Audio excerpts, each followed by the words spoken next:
છોટાઉદેપુર નગરમાં બેટરી ચોરોનો આતંક। રાત્રિના સમયે વાહનોની બેટરી ચોરી જોતા લંબર મૂક્યા। અરદારે પોલીસે અરજી કરી જાણ કરી। સીસીટીવી કેમેરામાં અજાણ્યા શખ્સો બેટરી ચોરી થયા હોય તે વિસ્તારમાં જોવા મળ્યા।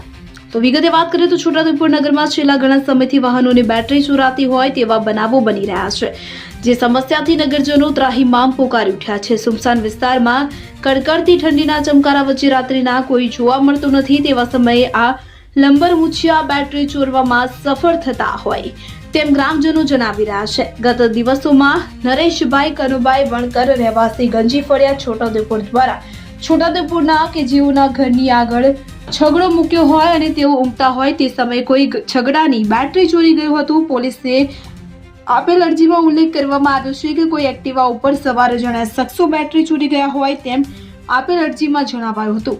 આસપાસના વિસ્તારના સીસીટીવી ફૂટેજ ચેક કરતા બેટરી ચોરનાર એક્ટિવા સ્કૂટર ઉપર આવી બેટરી ચોરી નાસી છૂટ્યા હોવાનું જણાઈ આવ્યું હતું। એક્ટિવાની ફૂલ લાઇટ રાખી મોઢું સંતાડવાનો પ્રયાસ કરતા જોવા મળી આવ્યા હતા। પોલીસે અરજીના અનુસંધાને વધુ તપાસ હાથ ધરી છે।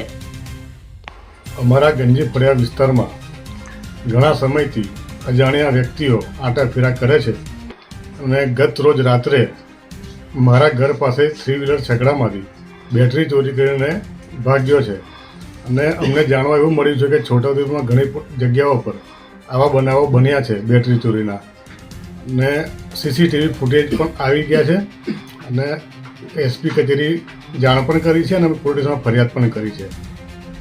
નરેશભાઈ કનુભાઈ વણકર, છોટાઉદેપુર ગંજી ફળિયા।